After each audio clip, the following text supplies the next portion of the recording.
Hello, knowledge seekers. In this episode of 20-Minute Books, we delve into the gripping narrative of Putin's People by Belton. Published in 2020, this book provides a startling account of the clandestine affairs, corruption, and strategic political machinations that revolve around Russia's notorious leader, Vladimir Putin, and his innermost group of confidants. Belton reveals the intricate story of the KGB, globally recognized as the Soviet Union's secret police, tracing its fall from power, triumphant resurgence, and ongoing exploitation of this regained influence. As we peel back the layers of these compelling episodes, we will find ourselves questioning the very fabric of global politics and power structures. The author, Belton, is a distinguished investigative journalist associated with Reuters as a special correspondent. She also served the Financial Times as its Moscow correspondent, subsequently transitioning to the role of legal correspondent. Her work has earned her numerous accolades, and she was shortlisted for the esteemed title of Business Journalist of the Year at the British Press Awards in 2008. Putin's People is a must-read for those who are fascinated by political intrigue, international relations, or the historical tapestry of Russia. It's also an excellent pick for those with a deep interest in understanding the mysterious underpinnings of Vladimir Putin's regime. Grab a cup of your favorite beverage and get ready for a captivating journey into the heart of Russian power dynamics. Let's get started.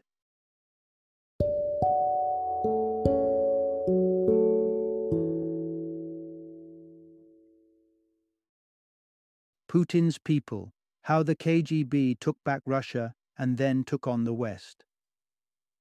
Introduction. Dive into the enigma: Vladimir Putin and the legacy of the KGB in contemporary Russia. Often labeled as Russia's accidental president, Vladimir Putin's meteoric rise to the helm of power took many by surprise. How did this nondescript man, clad in a business suit, suddenly find himself holding the reins of a nation as vast and complex as Russia? However, if you scratch beneath the surface, you'll find that Putin's ascent was far from an accident. His career, from his days in the mayoral administration of Leningrad, had been under the watchful eyes of former KGB agents. They assessed his loyalties, his public persona, and his overall capabilities with scrupulous attention. Throughout his career, Putin was in constant contact with KGB agents, and his presidency has only solidified their hold over Russia's politics. So, let's delve into the intricate web of connections and events that brought Putin to power, and how his reign impacts not only Russia, but the Western world as well. In this captivating narrative, you'll discover how a series of apartment bombings paved the way for Putin's presidency, the fate of a businessman who dared to call out Putin's corrupt practices, and the curious case of why Roman Abramovich, a Russian billionaire, acquired Chelsea Football Club. Part 1. Vladimir Putin: From the KGB's corridors to the heart of Russian politics. Vladimir Putin harbored dreams of joining the Soviet Union's secret police, the KGB, from a very young age. It was an ambition kindled by the desire to walk in his father's footsteps. His determination was so pronounced that he reached out to the local LGB office in Leningrad, seeking membership, even before he had completed his schooling. Guided by the KGB's suggestions, Putin pursued specific educational programs and courses, demonstrating his commitment to serving the secret agency. Meanwhile, he channeled his youthful aggression into mastering judo. On joining the KGB, Putin was stationed in Dresden, East Germany in 1985. This was his baptism by fire into the world of clandestine operations, smuggling, and state-approved assassinations. The pivotal insight here is, Putin was a part of the KGB long before he made his mark in the political landscape. When Putin arrived, Dresden was merely a nondescript East German outpost with a tiny KGB footprint, just 6 officers. The whole of East Germany was grappling with a dire financial crisis, and the ruling Communist Party teetered on the brink of dissolution. In response to these challenges, the KGB initiated Operation Luke, a covert mission aimed at establishing a network of agents within political circles. This strategic move ensured that the KGB's influence in Germany would endure, irrespective of potential reunification. Details about Putin's role in this operation remain shrouded in mystery. What we do know is that Putin ascended to become the primary KGB contact for the Stasi, the East German secret police. His Stasi ID card granted him unrestricted access to Stasi buildings and facilitated the recruitment of agents for Operation Luke. Terrorism also factored significantly into the mission. The Red Army faction, a Marxist organization in West Germany, which had close ties with the secret police, was a crucial ally in safeguarding KGB interests. A case in point, the unexpected death of the Deutsche Bank's chairman, seemingly triggered by a car bomb. Speculations abound that the Red Army faction member, having undergone military detonation training with the Stasi, was behind the fatal attack. This incident weakened Deutsche Bank, paving the way for a Stasi-linked bank to rise in prominence. These covert operations involving the KGB and the Stasi were stepping stones in Putin's long and winding journey to power. Part 2. The Rise of Business Moguls. The 1990s heralded a shift in power from the KGB. During the Soviet era, the KGB and the ruling Communist Party were inextricably intertwined. Together, they orchestrated a staggering array of financial crimes. One such dubious operation involved the KGB covertly transferring millions of dollars to international left-leaning groups. The funds, ostensibly sourced from Communist Party donations, were essentially the government's own money, which it funneled to Communist Party members. The KGB then moved the funds overseas. In essence, the Communist Party, with the KGB as its execution arm, held the reins of the nation's economy and finances. But the winds of change began to blow with the liberal reforms introduced by Boris Yeltsin, who took over the presidency from Mikhail Gorbachev in 1991. The defining insight here is, the 1990s witnessed the rise of young business magnates whose influence began to overshadow the KGB. In October 1991, President Yeltsin abolished the KGB and fragmented it into 4 distinct domestic departments. This didn't mean the end of the former KGB operatives' influence, as they continued to serve in advisory roles, occupied government posts, and held sway over the oil sector during the first half of the 1990s. However, their power began to wane with Yeltsin's progressive democratic reforms, notably the privatization of multiple industries. This opened the door for young business moguls, soon to be dubbed oligarchs, to rise to prominence. But Yeltsin's state coffers were depleting. In response, a banker named Vladimir Putin proposed a clever stratagem: loans for shares privatization. The plan, in return for extending loans to the beleaguered Russian government, he and his oligarch peers would receive stakes in some of the nation's biggest businesses in the oil and resources sector. These loans for shares privatizations enabled the oligarchs to amass colossal power, far outstripping that of former KGB officials. For instance, one such deal handed Putin a controlling stake in Norilsk Nickel, a company boasting $1.2 billion in profits back in 1995. And all he had to do to secure this stake was to extend a $170 million loan to the government. When the government defaulted on the loan, as expected, Putin acquired the Norilsk Nickel share for an amount slightly more than the initial loan. These newly minted oligarchs wielded substantial influence over Russia's diverse sectors. Meanwhile, in the shadows of St. Petersburg, the KGB agents continued to exercise their authority. Part 3. As Vladimir Putin rises, the KGB gains a foothold in St. Petersburg's economy. The year was 1990, and the Soviet Union was on the brink of disintegration.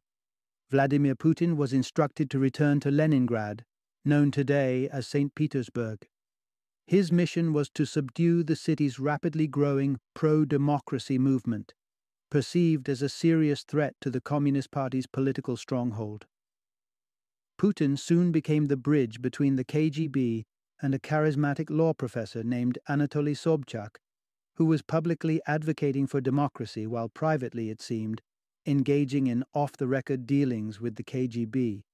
By May, Sobchak was named the chairman of the new city council, with Putin as his chief aide.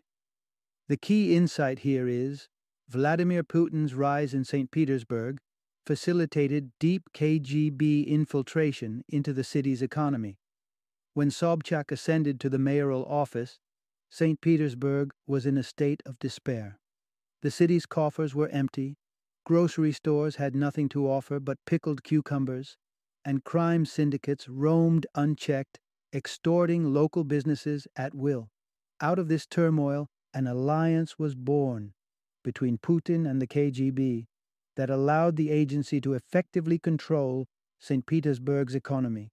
The KGB's path to self-enrichment started with the establishment of a covert slush fund known as Obshak. This clandestine financial resource allowed for the transfer of funds to the KGB for personal and operational use. To build this Obshak, Putin's committee granted $95 million worth of export licenses to a string of dummy corporations. Theoretically, these firms were meant to import food supplies into the starving city. In reality, almost no food materialized. The money had been redirected into the Obshak. Alongside the Obshak, the KGB seized control of Leningrad's seaport under the administration of Viktor Karchenko. One fateful day in 1993, Karchenko was arrested and charged with embezzlement. Despite his subsequent release, Putin's KGB associates had already appointed their own man to his post.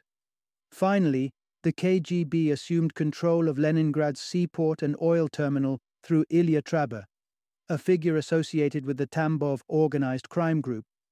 With the backing of Putin and his deputy, Traber and one of Putin's KGB compatriots, Gennady Timchenko, assumed control of the port and oil terminal. In time, these men climbed the ranks to senior roles in the country's strategic assets after Putin assumed the presidency. Part 4. The political ascent of Putin in Moscow, from obscurity to prime minister. The summer of 1996 saw the defeat of Anatoly Sobchak in St. Petersburg's mayoral election.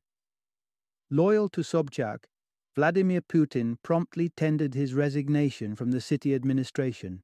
Within a month, Putin received an invitation to move to Moscow. His initial offer was to serve as the deputy head of the Kremlin administration. But despite this role being blocked, he was soon appointed as the head of the Kremlin's foreign property department, overseeing Russia's imperial wealth. This was a major leap forward for Putin. Yet, his swift rise within the political ranks was far from over. The key takeaway here is, Putin's move to Moscow paved the way for a fast-tracked ascent in his political career. Having assumed control of the Kremlin's foreign property department, Putin's career experienced a flurry of further promotions. Initially, he was made head of the control department, tasked with executing the president's directives in what were deemed as wayward regions. A mere 3 months later, he was named head of the FSB, the security agency succeeding the KGB. On August 9, 1999, to the surprise of many, Putin was declared the nation's new prime minister. So how did Putin navigate his way to the top so rapidly? Retrospectively, it seems that his elevation was facilitated by former KGB generals. They needed someone they could manipulate, someone who would take orders and still project strength on television. Putin was their perfect candidate. However, at that juncture, he was relatively unknown to the public. Everything changed in September 1999, when Russia was hit with a series of horrifying apartment bombings, resulting in nationwide fear. In this moment of crisis, Putin stepped forward, effectively becoming the country's supreme commander.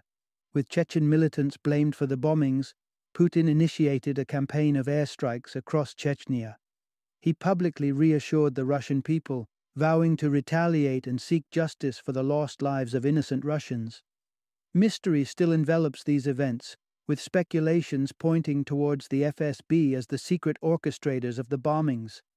Regardless of these theories, the crisis undeniably elevated Putin's public standing. In him, Russians saw a bold, resolute leader. It was only a matter of time before the baton of presidency was passed on from Yeltsin to Putin. Part 5. Seizing control of the media set the stage for Putin's oil industry takeover. At the dawn of Putin's reign, few people foresaw the impending slide towards authoritarianism and kleptocracy. Nonetheless, there were a select few who sensed the forthcoming shift. One such visionary was Boris Berezovsky, a powerful oligarch who, among his various ventures, owned the television channel RT. The channel was frequently critical of Putin, often highlighting the less flattering aspects of his leadership. This included repeatedly airing footage of Putin jet skiing in the immediate aftermath of a catastrophic submarine explosion. Incensed by the negative portrayal on ORT, Putin ordered an inquiry into allegations of embezzlement against Berezovsky. This ultimately led to Berezovsky's flight from Russia. Putin's takedown of ORT marked the beginning of his effort to suppress the free media and subdue the oligarchs who held sway over it. Having achieved this, he then turned his attention to conquering the oil magnates.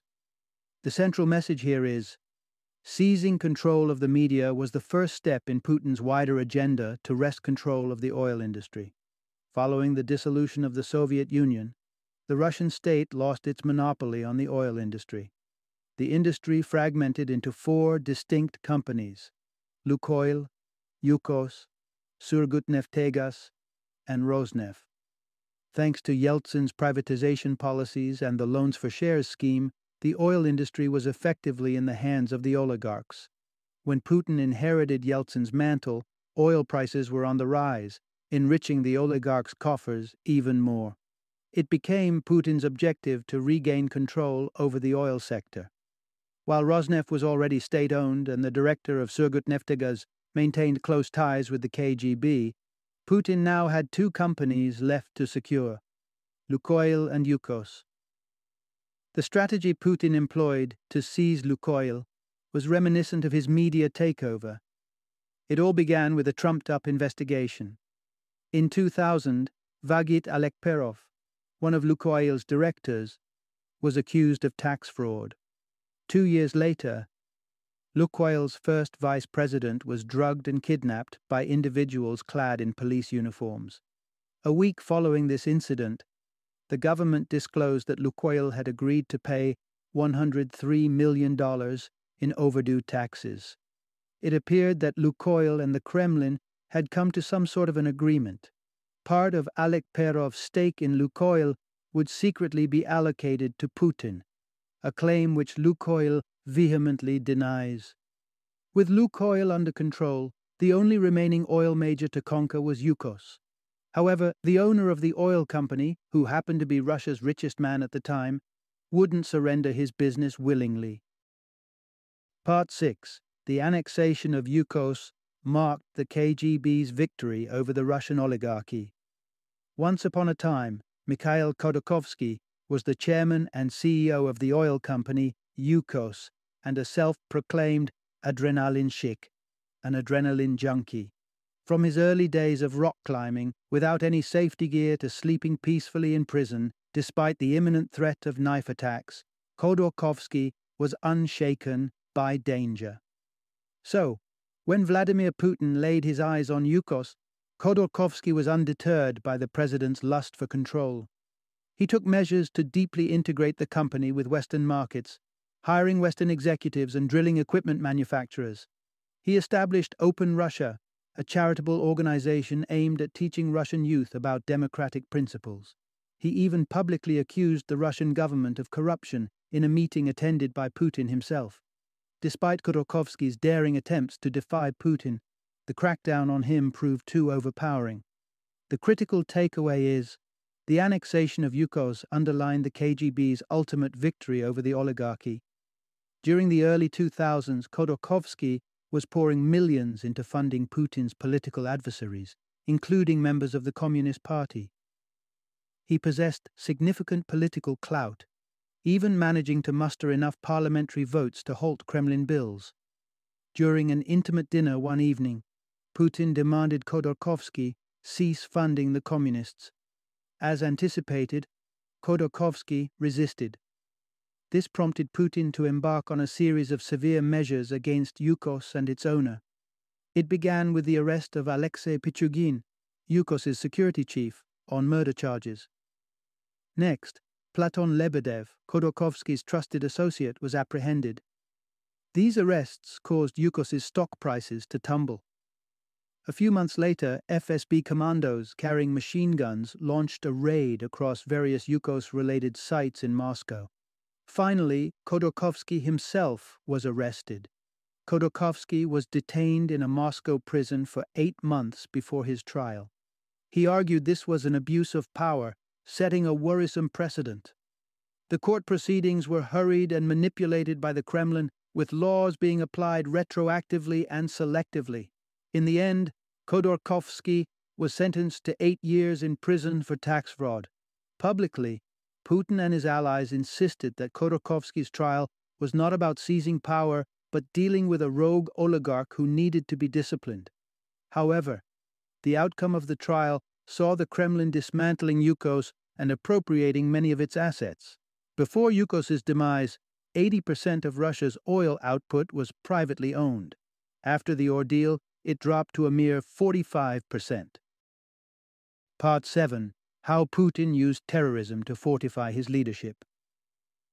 On an ordinary Wednesday evening, October 23, 2003, a theater in Moscow not too far from the Kremlin was bustling with life.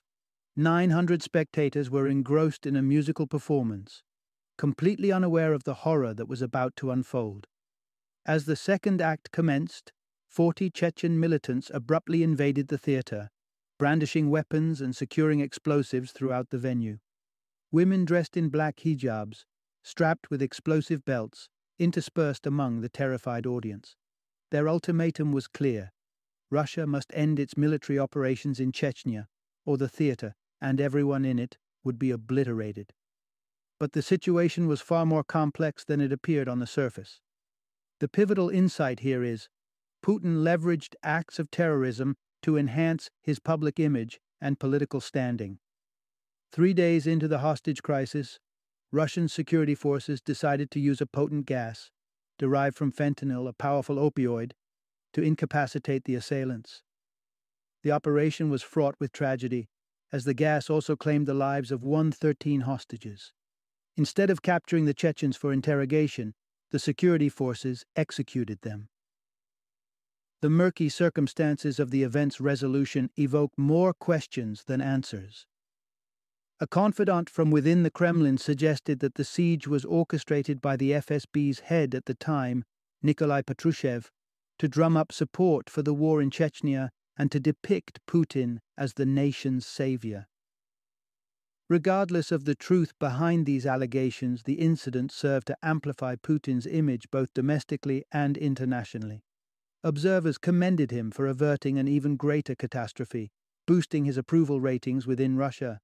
Following the event, the FSB received substantial funding increases, while military operations in Chechnya intensified.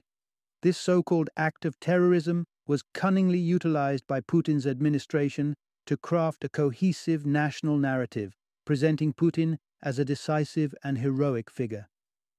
Moreover, Putin endeavored to rekindle the tenets of the Russian Orthodox Church, echoing themes of sacrifice and enduring hardship, narratives deeply ingrained in Russia's historical consciousness. Simultaneously, he embarked on a campaign to demonize the West, attributing another terrorist attack in Chechnya to Western intervention without any credible evidence.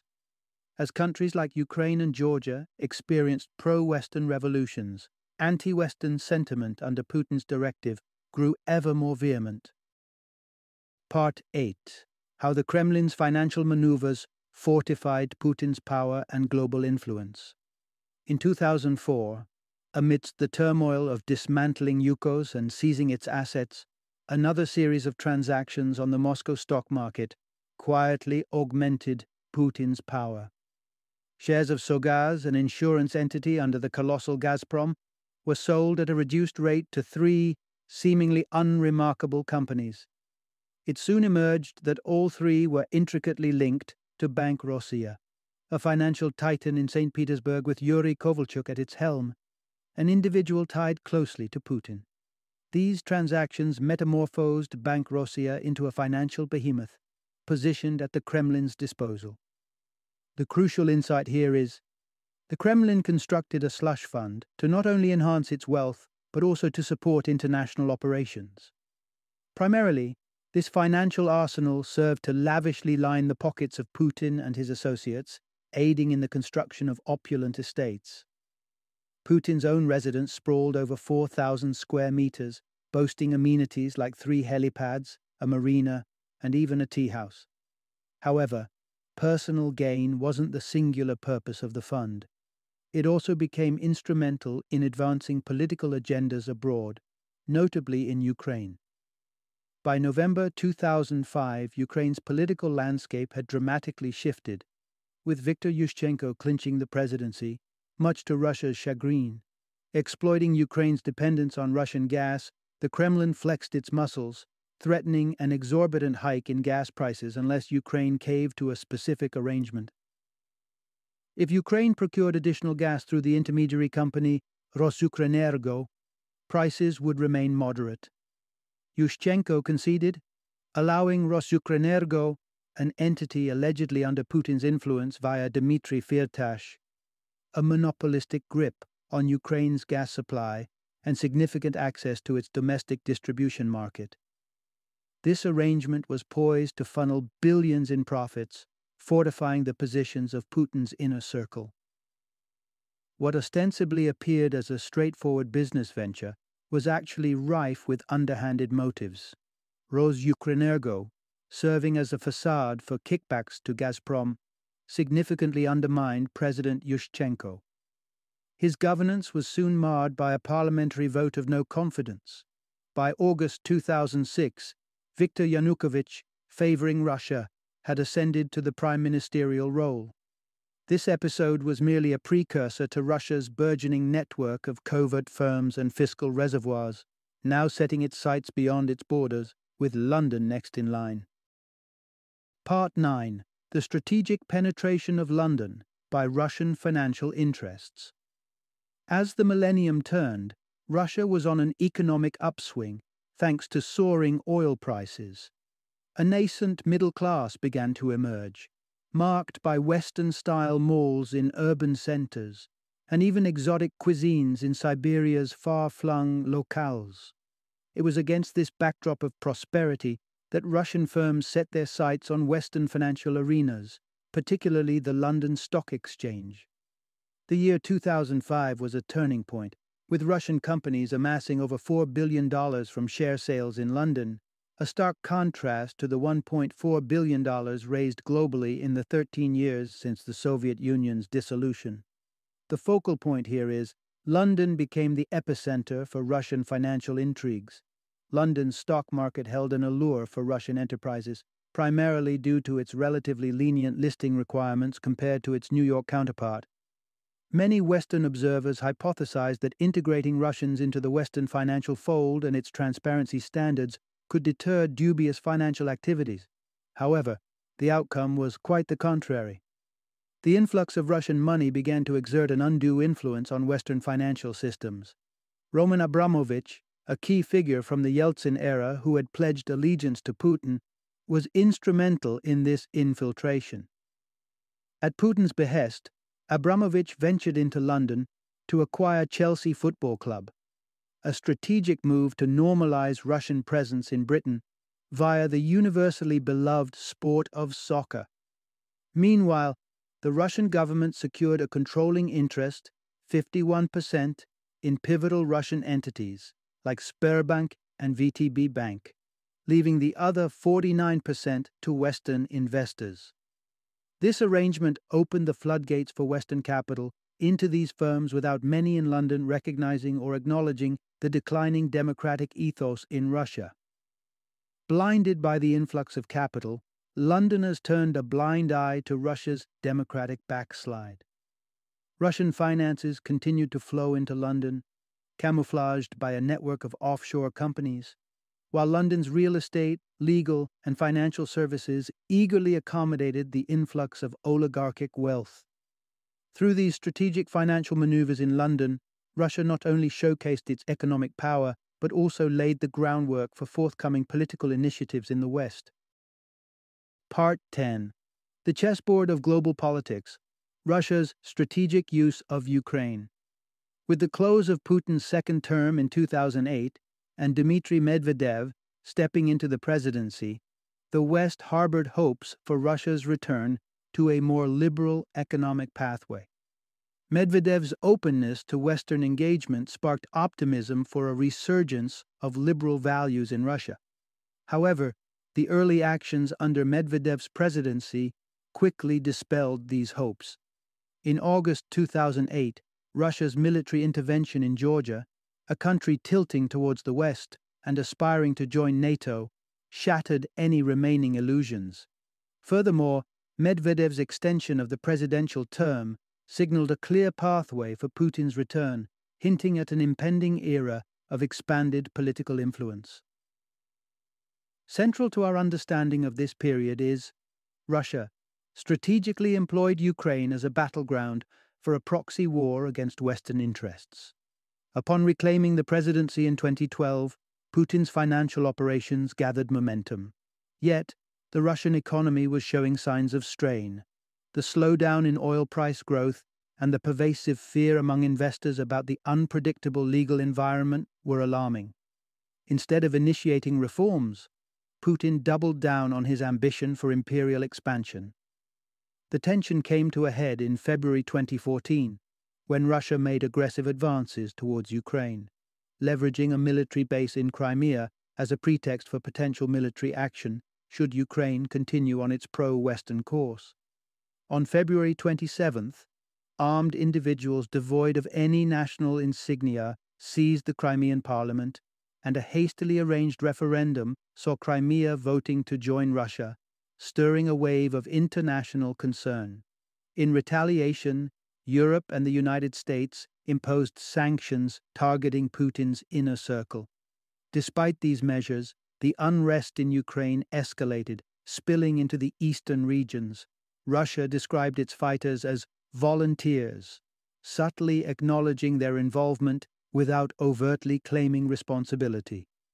Putin later conceded that Russian troops were among these so-called volunteers, revealing the Kremlin's hand in the conflict. The devastating human cost of this engagement stands at 13,000 lives, including a significant civilian toll. The annexation of Crimea and the ensuing conflict in eastern Ukraine underscored Russia's willingness to engage in a proxy war against the West. This episode not only highlighted the geopolitical stakes at play, but also served as a precursor to Russia's broader strategy of sowing discord beyond its borders. Part 11. Russia's Strategic Push, Money and Ideology into the West. Through the 2000s and into the 2010s, Putin and his circle adeptly maneuvered financial and cultural influence into Western terrains, employing an intricate mix of money laundering mechanisms. These operations included offshore entities receiving inflate payments from Putin's close associates and the use of shell companies for executing fictitious loan agreements designed to extract money from Russia. Another method involved mirror trades, enabling the purchase of Russian stocks in rubles while counterpart companies executed identical sales through Deutsche Bank in London, seamlessly moving Russian funds into Western economies. Amidst this financial influx, Putin harbored ambitions of exporting Russian culture and ideology. The central narrative here is, beyond the annexation of Crimea, Putin methodically channeled funds and cultural ideologies to the West. Drawing a parallel to Western NGOs like George Soros's Open Society, which champion liberalism and democracy globally, Russian intelligence crafted their counterparts. These entities, however, propagated ideals rooted in Russian orthodoxy, emphasizing traditionalism, state loyalty, and anti-LGBT sentiments. Russian finances, both state-sanctioned and covert, established a network dedicated to disseminating Kremlin-aligned narratives, bolstering the Russian language and cultural pride. This financial backbone also supported the establishment of Russian Cossack youth camps, the paramilitary biker group Night Wolves, and the foundation of Saint Vasily the Great, ostensibly promoting orthodox values while actually backing pro-Kremlin factions in Ukraine. Moreover, Russia strategically fostered extreme political factions within European nations such as the Czech Republic, Hungary, Bulgaria, and Austria, aiming to destabilize the EU and dilute consensus on sanctions. Gradually, Russia extended its influence to pivotal Western European nations like France, Germany, and Italy. In the UK, significant contributions found their way to the Conservative Party, with Russia's security head cultivating a notable relationship with Boris Johnson, a key figure in the Brexit movement that threatened EU unity. The United States, too, became a focus of Russia's expansive maneuver, notably with the emergence of Donald Trump, marking a new chapter in Russia's global influence strategy. Part 12. Russia's entanglement with Donald Trump. A prelude to populism. Long before tapping into the presidential race, Donald Trump's association with Russian entities had already been established. This relationship was initially forged through Shalva Chigirinsky, an antiques smuggler alleged to have connections with the notorious Solntsevskaya organized crime group, who marveled at the opulence of Trump's Taj Mahal casino in Atlantic City. Chigirinsky's encounter with Trump opened a gateway for subsequent interactions with individuals affiliated with the KGB throughout the 1990s and into the more contemporary era. Central to our understanding is Russia identified a conducive ally in Donald Trump. Throughout the late 20th and early 21st centuries, Trump gravitated towards Russian expatriate business figures frequenting his Taj Mahal casino. Felix Sater and Tevfik Arif, for instance, proposed financing and constructing luxury developments for Trump, using these projects as conduits for moving cash into the United States. While many of these proposed ventures fizzled out, as Trump launched his presidential campaign in 2015, Russian engagement intensified. Sater, alongside Trump's legal representative Michael Cohen, mooted the development of a Trump Tower in Moscow, promising to enlist Putin's backing to ensure Trump's election success. Trump's familial ties also came under scrutiny, notably when Donald Trump Jr. expressed interest in receiving compromising material on Hillary Clinton from a Moscow-based lawyer. Although initially fruitless, this venture coincided with a critical juncture: the hacking of the Democratic National Convention's servers by the Russian group Guccifer 2.0, followed by WikiLeaks releasing emails from Clinton's campaign chairman shortly before the election. The Russian parliament's jubilant response to Trump's victory underscored the significance of this event.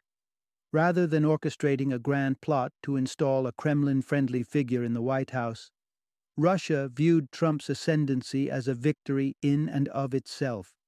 Trump's populist rhetoric and advocacy for divisive policies, his criticisms of NATO, and support for Brexit served as catalysts for discord within the United States, inadvertently aligning with the interests of Putin and his close advisors.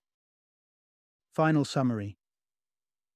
In the era of the Soviet Union, the KGB stood as a dominating entity in Russia, wielding considerable influence over the national economy. This stronghold witnessed a decline in the 1990s as a new wave of young oligarchs emerged, capturing significant power and wealth. However, this balance of power saw a dramatic shift with Vladimir Putin ascending to the presidency. His tenure marked the resurgence of former KGB operatives, who meticulously clawed back control over Russian business and the political sphere. Throughout his leadership, Putin has enacted a systematic dismantling of Russia's democratic foundations. He has orchestrated the takeover of media outlets and pivotal industries, embedding his allies and solidifying his regime's authority. Simultaneously, Putin has doggedly pursued Russia's imperial ambitions, extending his influence beyond national borders and deliberately fomenting discord within Western societies.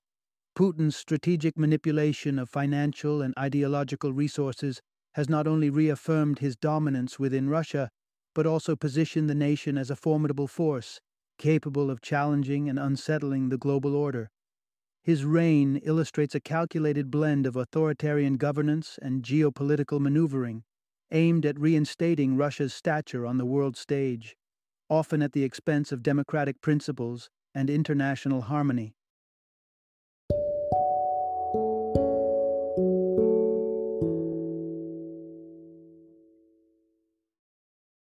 Thank you for joining me today on this journey of learning and discovery as we explored the insights of another thought-provoking book in our growing library of knowledge. If you've enjoyed our time together, please take a moment to follow our podcast, give us a 5-star rating, and share 20-minute books with other knowledge seekers. Your support truly means a lot.